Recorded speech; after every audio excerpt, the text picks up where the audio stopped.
Hey everyone, today I want to go over a completely mechanical ICT trading strategy. It only involves 3 steps and has no daily bias involved. It's 100% mechanical, and I'm going to go through all the steps required to make sure that you're able to recreate this on your own. So a couple things before we get started. First is that this is specifically tested for ES futures on the 3-minute time frame. That is the only symbol and the only time frame that we'll be using for this video. Results will vary drastically for other time frames and other symbols. Second is that this is an automated strategy from my private indicator suite, which you can access with the link in the description, but I will be covering the setup criteria in great detail for anyone who wants to replicate it. I'm not trying to hide any details here. My goal is that you leave this video knowing every single detail that makes this strategy work. And last is that this is a 1-to-1 risk to reward strategy. Systems like this are often overlooked because you don't have a fancy 5-to-1 or 10-to-1 risk to reward that you'll often see on social media. But for beginners especially, it can be very beneficial to have a system that doesn't incur too many losses, which you would likely have in a higher risk to reward system. And obviously from the equity curve, you can see that this particular setup has worked over time. And at the end of the video, I'll even go over some different scenarios where we can play with the risk to reward parameters or even the times that we decide to take a trade. And the backtest that you're seeing is tested on the 3-minute chart up to 1 year ago. And it was running 24/7, meaning from midnight to midnight, it was taking trades. So like I said, we can go over later what it would look like if we changed it to just the New York session or London or whatever. But with that out of the way, we can start to go over the setup criteria. So like I said, I'm using one of my private indicators, and the parameters that we're working with here, like we said, we have a 1-to-1 risk to reward where our stop loss and profit target are both 40 ticks or 10 points on ES. And again, our trading session is the entire day from midnight to midnight. And this is the actual setup criteria. So first is market structure on the current chart. So obviously if we're closing through swing highs, that would be bullish market structure. And when we're closing through swing lows, that would be bearish market structure. And we can change how sensitive we want these pivots to be, but right now I'm just sticking with a very basic swing high and swing low. For example, right here, you have a low that's lower than the candle to the left and the candle to the right. So I'm going to consider that for any breaks of structure. Then we also have multi-time frame trend enabled. And what that's going to do is look for market structure on a higher time frame. So that'll be this section here where you can enable up to 3 different time frames to check market structure. Essentially, if you had all these enabled, then this MTF trend would only be true if market structure was bullish on the 5-minute chart, the 15-minute chart, and the 1 hour all at the same time. But for this particular setup, I'm only going to be using the 1 hour, as that is what I've found to work best with this particular setup, as it helps us frame our trades with some sort of higher time frame order flow. And then we also have a simple fair value gap criteria. It's going to look for market structure on the current time frame, market structure on the 1 hour chart, and we're going to be looking for fair value gap entries. Now, what's crucial to understand here is which fair value gap are we using? You can see a few that are being highlighted here, but for example, why wouldn't we use this fair value gap or even this one as well? So all we're doing here is looking for fair value gaps that created a break of structure or a market structure shift. So I turned on the labels here to make it a bit more obvious, but essentially right here, we closed through this swing low and we made a fair value gap along the way. So we're interested in this specific fair value gap. Same for right here. We have a market structure shift above these highs, price closes through them. We make a small fair value gap, but the displacement in this candle was enough for us to want to use this fair value gap. And that level of displacement is defined in our settings. Same thing right here, break a structure. We want to use this fair value gap. Another one right here. Now, since this candle was so much smaller and weaker than this one, we did not end up drawing this fair value gap. However, we did for this one after the market structure shifts, and obviously this one after the break of structure. But hopefully that makes it a little more clear. So we are only using the fair value gaps that break structure in the form of swing highs and swing lows. Now, to be very clear about how this works, essentially we have bearish market structure here. We keep breaking swing lows, not closing through swing highs. If we zoom out a little bit, we can see why the 1 hour would be bearish here in terms of market structure. And we see price come up into this fair value gap until we are entering on the open of the following candle. And the reason that is because we can enable some additional checks.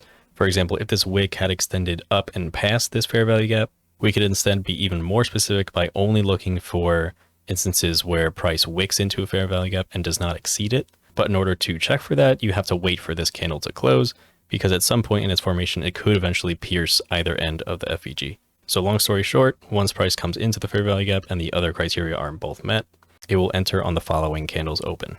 And I mentioned that we were taking 10 points of risk in favor of 10 points reward. So this is what our order would have looked like. Entry at that candle's open, stop 10 points above, target 10 points below, and it eventually made its way there. We have another example from the previous day where market structure is clearly bullish in this leg up. And just to be extra clear here, we can see why the 1 hour would be bullish, because if you can see where my mouse is right here on the right side of the chart, we are on this hourly candle and we see price closing above these swing highs, which are right here. So market structure flips bullish on the 1 hour. It is clearly bullish on the 3 minute. So same thing, 1-to-1 risk to reward, 10 points of risk, 10 points to target, and we see price meet that target at the end of the day.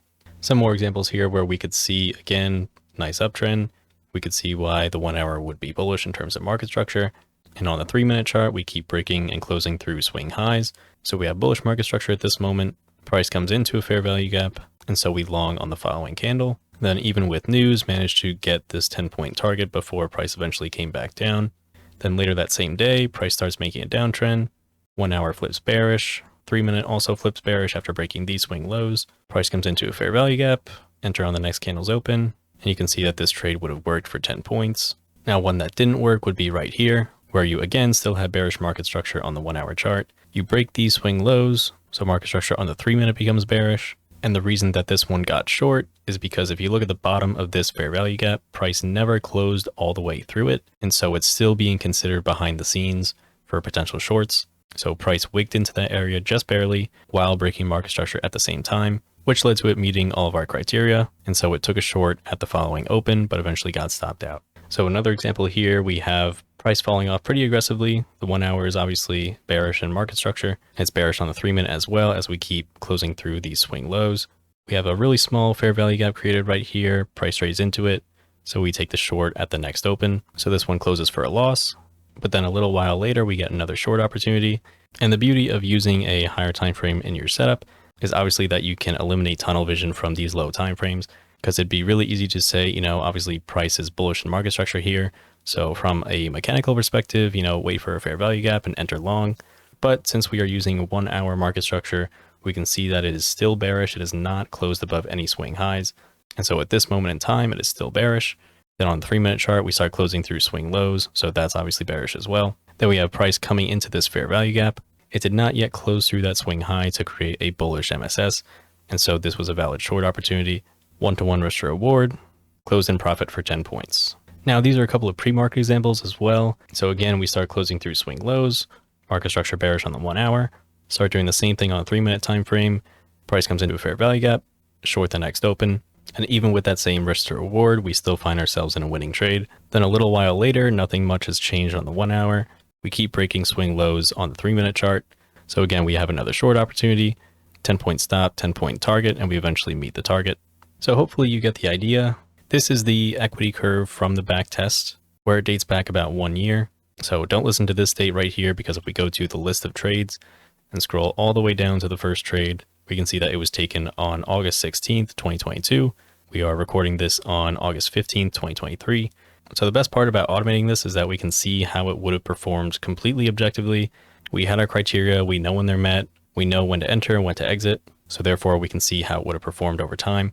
This net profit and percentage is pretty arbitrary just because TradingView defaults to a $1 million account as a starting value. All this profit is just from taking one contract of ES. So we can see that the percent profitability was about 56%. And this is also assuming $1 commissions from each order. But I figured it would be interesting to play around with a couple different parameters to see how this would change.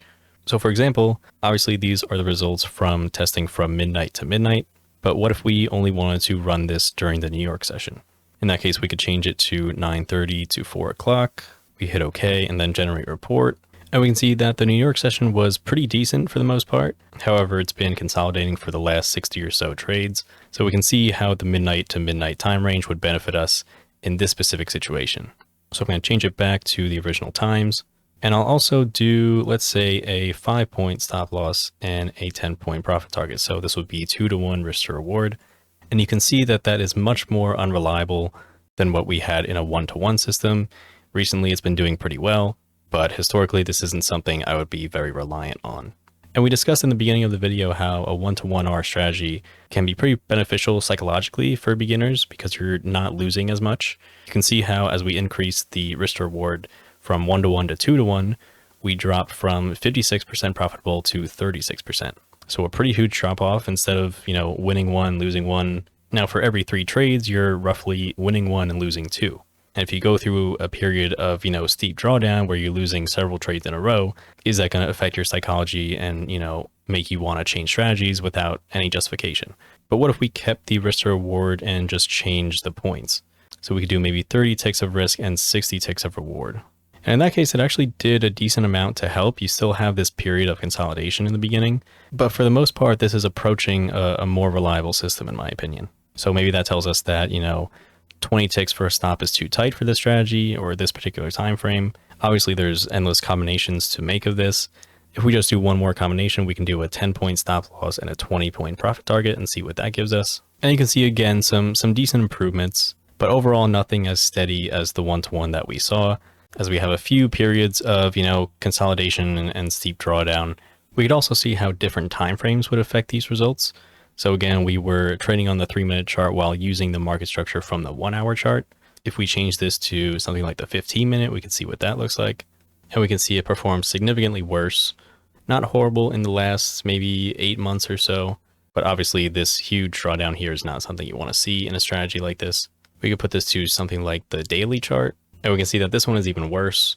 So judging from the last couple of tests, I think it would be pretty easy to conclude that the 1 hour is a pretty good time frame to use. Maybe you could mess with a 2 hour or a 4 hour, but clearly the 15-minute and the daily are not too reliable for this particular strategy. And the beauty of this type of thing is that you can kind of pick and choose what factors you want to be part of your setups and easily backtest them with a click of a button. I know that when I was first starting out with ICT, this is the exact type of thing that I would have wanted to verify everything that I was studying. Granted, there's a lot more that could be included here, but when you're able to take a fully mechanical approach and verify results this easily, that, in my opinion, is the best thing you could do for creating a trade setup and gives me a lot more confidence when taking my trades. Because obviously anyone can say, my favorite trade model is XYZ combined together, but if there's no data to back that up, then it's pretty much useless. So I hope this was helpful and maybe even inspires you to make your own strategies like this. Again, if you want to develop your own systems with the tools that I've built, you can find links for that below. If you have any questions, please feel free to reach out. Hopefully I covered everything in enough detail for you to understand. I think I'll start doing more of these to show some various combinations and setups that you can use. Let me know if that's something you'd want to see. But that's all I have for this one, and I'll see you next time.